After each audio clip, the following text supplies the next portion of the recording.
Ashish ji market space का एक बहुत जाना माना नाम है, लेकिन फिर भी मैं हमारे दर्शकों को बता दूं कि 20 साल से अधिक का अनुभव है सर का बिजनेस स्ट्रैटेजी मैनेजमेंट और प्रोसेस ड्रिवन सेल्स को लेकर। व्हाइट ओक कैपिटल एएमसी से पहले सर मोतीलाल ओसवाल एएमसी में भी 8 साल एमडी और सीईओ के तौर पर रहे हैं। सर की बैचलर्स ऑफ इंजीनियरिंग की डिग्री है पॉलीमर साइंस पुणे यूनिवर्सिटी से, साथ ही मास्टर्स है management studies in finance from NMIMS Mumbai university. Ashish sir, thank you so much समय निकालकर हमारे साथ जुड़ने के लिए और इस खास मौके पर अपनी राय देने के लिए आप आए हैं हमारे पास। ये हमारे लिए बड़े सौभाग्य की बात है। सर, सबसे पहले तो हम मार्केट को देख रहे हैं, स्ट्रेंथ के सिग्नल्स आज फिर से मिलना शुरू हुए हैं, लेकिन कहीं ना कहीं अटकता फंसता हुआ दिखाई देता है, जबकि ऐसे माहौल में जब सारे मैक्रो फैक्टर्स हम देखें तो पॉजिटिव है। हाल फिलहाल में मूडीज की तरफ से भी हमने देखा है कि एक स्टेबल टू पॉजिटिव रेटिंग और आउटलुक निकल कर आया है। जीएसटी कलेक्शन बेहतरीन है, सेल्स के फिगर दशहरा के बहुत बेहतरीन जीएसटी कट के बाद निकल कर आए हैं। बावजूद इसके मार्केट अटकता हुआ दिखाई दे रहा है। क्या लग रहा है सर, इस दिवाली से अगली दिवाली तक क्या ये एक मौका हो सकता है जहां से अब मार्केट एक तरफा चले, या अभी भी थोड़ा पेन, थोड़ी रुकावट बाकी है? नेहा जी, सबसे पहले एडवांस में आपके सभी दर्शकों को दिवाली की बहुत हार्दिक शुभकामनाएं। थैंक यू वेरी मच, आपने मुझे इनवाइट किया। अ, अगर आप यहाँ से देखें तो अगली दिवाली तक मुझे ऐसा लग रहा है कि जो गवर्नमेंट ने, अगर आप पिछली दिवाली से अब की दिवाली तक देखें तो पिछली दिवाली में हमारे कंसर्न्स थे 5% जीडीपी ग्रोथ, करीब करीब जीरो कॉर्पोरेट अर्निंग ग्रोथ, और टाइट मॉनेटरी पॉलिसी। तो ये माहौल था एक साल पहले। पिछले एक साल में अगर आप देखें तो आरबीआई की पॉलिसी में रिलैक्सेशन देखने को मिला है, गवर्नमेंट की टैक्स पॉलिसीज और जीएसटी वगैरह में रिलैक्सेशन देखने को मिला है। आरबीआई की जो लैंग्वेज है, बैंकों को क्रेडिट देने के लिए जो प्रोत्साहन है, काफी सारी चीजें चेंज हो गई है। तो उम्मीद यही है कि इस दिवाली से अगली दिवाली ये सब जो सारे कदम उठाए गए हैं, इससे हम लोग को कहीं ना कहीं पे एक नॉमिनल जीडीपी ग्रोथ रेट 11-12% देखने को मिले। क्योंकि देखिए क्या है कि नॉमिनल जीडीपी का ग्रोथ रेट अगर 8-9% है, तो इसका मतलब है कि revenue growth, as growth, overall economy का जो ग्रोथ है वो कहीं ना कहीं सप्रेस्ड है। और पिछले थोड़े समय में हमने ग्रोथ को बढ़ावा देने के लिए कदम उठाए हैं। ये कदम बरकरार रहे और भी नए कदम लिए जाएं, और अगली दिवाली तक अगर हम लोगों को ग्रोथ फोरकास्ट नॉमिनल जीडीपी का फर्ज कीजिए 11-12% देखने को मिलता है, तो एक पहल हुई है, कुछ कदम लिए गए हैं। अब इसको सस्टेन करना बहुत जरूरी है और कदम लेना भी बहुत जरूरी है। और उम्मीद यही है कि जो बाहर का माहौल है, अगर आप यूएस की टैरिफ्स को लें, यूएस की आर्थिक व्यवस्था को लें, जियोपॉलिटिक्स को लें, तो बाहर का माहौल हमको ज्यादा सता रहा है। और ये बाहर का माहौल अगर और बिगड़े नहीं, कहीं ना कहीं पे ये टैरिफ का मामला भी अगर सेटल हो जाए, तो मार्केट में सिग्निफिकेंटली हमको अपसाइड देखने को मिल सकती है। Alright sir, having said so, हमारे लिए बाहर के मार्केट की तो दिक्कत है ही, एफआईआईज का दूर जाना ये भी हमारे लिए सर एक बड़ा पेन पॉइंट रहा है, और काफ़ी लंबे समय से। एक समय लगता है कि चलिए अब वापसी इनकी हो रही है कुछ फिगर्स देखकर, लेकिन फिर उसके बाद ये दूर हटते चले जाते हैं। अब सर, कौन सा ऐसा फैक्टर है जो एफआईआईज को वापस लेकर आएगा? कब आपको ये लौटते हुए हमारे मार्केट में और बड़ी खरीदारी करते हुए नजर आ रहे हैं? नेहा जी, अगर आप देखें, कभी किसी मार्केट में बाइंग, कभी किसी मार्केट में सेलिंग, ये थोड़ा इस तरीके का डिफरेंस हो सकता है। लेकिन अगर आप थोड़ा लंबा अरसा देखें तो कुल मिलाकर अमेरिका के जो मार्केट का परफॉर्मेंस रहा है, पिछले 10-12 साल से सारे के सारे इमर्जिंग मार्केट बास्केट को यही सबसे ज्यादा सता रहा है एक्चुअली। और हम इंडिया में बैठे हैं तो हमको इतना मार नहीं पड़ा है। लेकिन अगर आप इंडिया से, क्योंकि क्या है कि world over US dollar terms में अगर नापा जाए तो इंडियन मार्केट का यूएस मार्केट के बाद सेकंड बेस्ट परफॉर्मेंस है।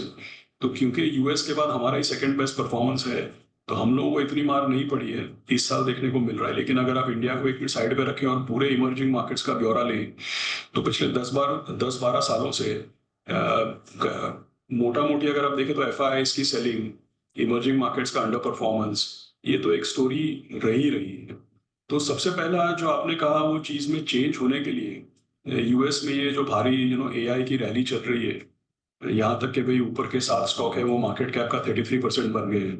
अभी हम देख रहे थे कि पिछले एक क्वार्टर में यूएस जीडीपी में जितना भी ग्रोथ हुआ है, उसमें से ज्यादा आधा कंट्रीब्यूशन डेटा सेंटर इन्वेस्टमेंट और बड़ी कंपनियों का माइक्रोचिप्स और डेटा सेंटर और एनर्जी का इन्वेस्टमेंट है।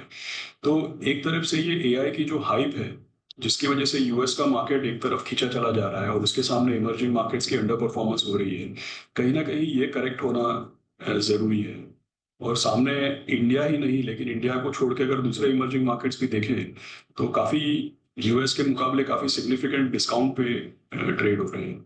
तो कहीं ना कहीं पे ये यूएस का टैरिफ का मामला सेटल हो और यूएस इकोनॉमी और यूएस की ये जो भारी रैली चल रही है कहीं ना कहीं पे ये सेटल हो, तो मुझे ऐसा लग रहा है कि पैसा इमर्जिंग मार्केट्स की तरफ बढ़ेगा और मूवमेंट देखने को मिलेगी। साथ ही साथ हमारा अगर ये जो रिफॉर्म माइंडसेट है और हमने जो कदम उठाए हैं इसके ऊपर हम अगर और थोड़ा आगे काम करें और इम्प्रूवमेंट दिखे, इससे भी फायदा होगा। और तीसरी चीज ये है कि कहीं ना कहीं पे ये टैरिफ, जियो पॉलिटिक्स, ये सब चीजों की वजह से पैसा गोल्ड, सिल्वर, क्रिप्टो करेंसी, कहीं कहीं पे आप देखिए रियल एस्टेट, इन सब ऑल्टरनेट एसेट क्लासेस में लग रहा है जियो पॉलिटिक्स और टैरिफ की अनसर्टेनिटी की वजह से। तो ये दो तीन चीजें आने वाले थोड़े समय में अगर सेटल होती है तो आपको दिखेगा कि इमर्जिंग मार्केट्स में और इंडिया में भी एफआई फ्लो आपको देखने को मिल सकता है। और खास करके आप इंडिया में अगर आप देखें तो केवल सेकेंडरी मार्केट ना देखें, प्राइमरी मार्केट सेकेंडरी मार्केट दोनों मिला के देखें, बिकॉज कई बार ऐसा देखा गया है कि सेकेंडरी मार्केट से पैसा निकलता है लेकिन एफआई का प्राइमरी मार्केट्स और आईपीओस में पैसा आता है।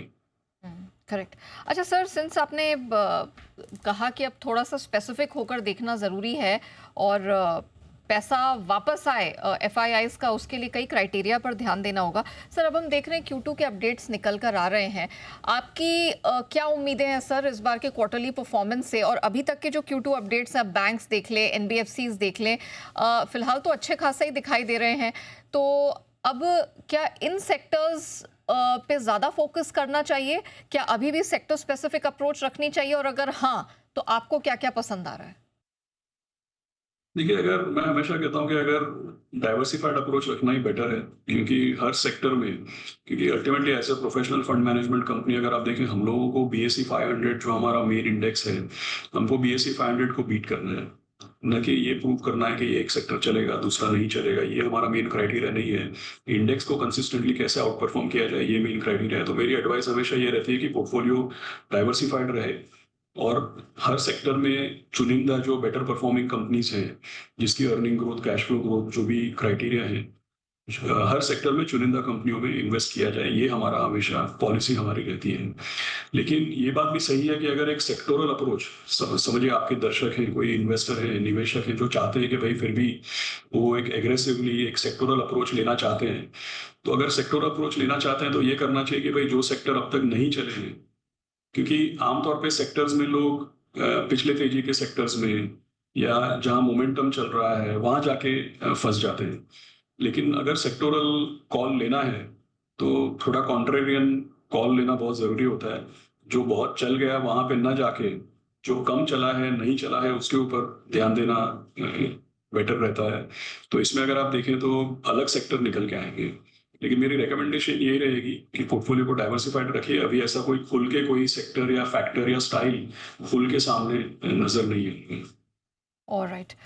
सर, अगर यहाँ से एक आप कंजर्वेटिव व्यू भी ले रहे हैं दिवाली से दिवाली तक, तो सेंसेक्स, निफ्टी किन स्तरों पर आप जाता देख रहे हैं और कौन कौन से सेक्टर्स हैं जिनको इस स्ट्रेंथ में फायदा मिल सकता है?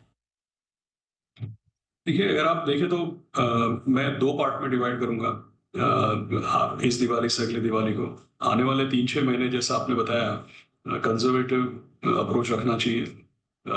स्टॉक मार्केट की सबसे बढ़िया बात यह है कि पिछली दिवाली से इस दिवाली तक मोटा मोटी हम लोग सेम लेवल पे हैं।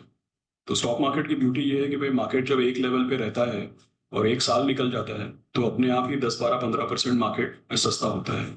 क्योंकि एक साल की जो ईपीएस है, अगर आप देखें निफ्टी में हाई सिंगल डिजिट ईपीएस और हमारे पोर्टफोलियोज में लो डबल डिजिट ईपीएस ग्रोथ अगर देखने को मिलती है, तो उतना तो मार्केट, अगर एनएवी नहीं चली लेकिन पोर्टफोलियो की अर्निंग्स 12-15% बढ़ गई, तो उतना तो मार्केट अपने आप ही सस्ता हो जाता है। और दूसरी चीज, इस एक साल के दरमियान में गवर्नमेंट की फिस्कल पॉलिसी, आरबीआई की मॉनेटरी पॉलिसी और लिक्विडिटी, काफी सारी चीजें चेंज हो गई हैं। तो मार्केट वैसे तो पिछले साल के मुकाबले सस्ता हो चला है, लेकिन फिर भी मैंने 3-4 क्राइटेरियाज या कैवियाट्स आपको बताए। तो इस दिवाली से अगले दिवाली, पहले इसको हम 3-4 महीने में डिवाइड करते हैं, समझिए यहाँ से लेकर जनवरी तक, और फिर उसके बाद 7-8 महीने। तो मुझे लगता है सेकेंड हाफ जो मैंने बताया वो फार सुपीरियर रहेगा compare to the first half. ये एक चीज़ ध्यान में रखें। और सेक्टर्स की अगर बात करें तो मैंने पहले बताया कि आप थोड़ा कॉन्ट्रेरियन व्यू लीजिए। जो चीज़ें नहीं चली हैं, जैसे रिलेटिवली अंडर परफॉर्म किया है जिन चीज़ों ने, तो आपको दिख ही रहा है, जैसे बैंकिंग है, फाइनेंशियल सर्विसेज है, इसमें काफ़ी मूवमेंट है। कहीं न कहीं पे इस साल में टेक्नोलॉजी और आईटी और डिजिटल कंपनीज़ के ऊपर भी एक कॉन्ट्रेरियन बेट ज़रूर बनेगा। पिछले तेज़ी के अगर आप रेफरेंस लें, तो उसमें से इंडस्ट्रियल्स और कैपिटल गुड्स मुझे ऐसा लगता है बरकरार कंटिन्यू रहेगा। और चौथी चीज़ ये है कि भई डिस्क्रेशनरी कंजम्पशन है, हेल्थ केयर है, इन सब सेक्टर्स पे ट्रैवल, टूरिज़्म, ये भी डिस्क्रेशनरी कंजम्पशन का पार्ट है। इन सब चीज़ों पे थोड़ा ज़्यादा ध्यान दिया जाए। ऑलराइट, चलिए, तो ये कुछ स्पेसेस हैं जो आपको पार्ट बाय पार्ट, जैसे सर कह रहे हैं कि क्वार्टर्स में और फर्स्ट हाफ सेकंड हाफ में डिवाइड करके चले। Banking, financial, tech, IT space तो रहेगा ही, कैपिटल गुड्स, हेल्थ केयर और साथ ही ट्रैवल टूरिज्म, ये कुछ पॉकेट्स हो सकते हैं जहां पर अब आपको थोड़ा ध्यान देने की ज़रूरत है इस दिवाली से अगले दिवाली तक। Ashish sir, thank you so much समय निकाल कर हमारे साथ थैंक जुड़ने यू। के लिए, और एक ब्रॉड बेस्ड पर्सपेक्टिव हमारे मार्केट और अंतर्राष्ट्रीय बाजारों पर भी रखने के लिए आपका बहुत बहुत धन्यवाद।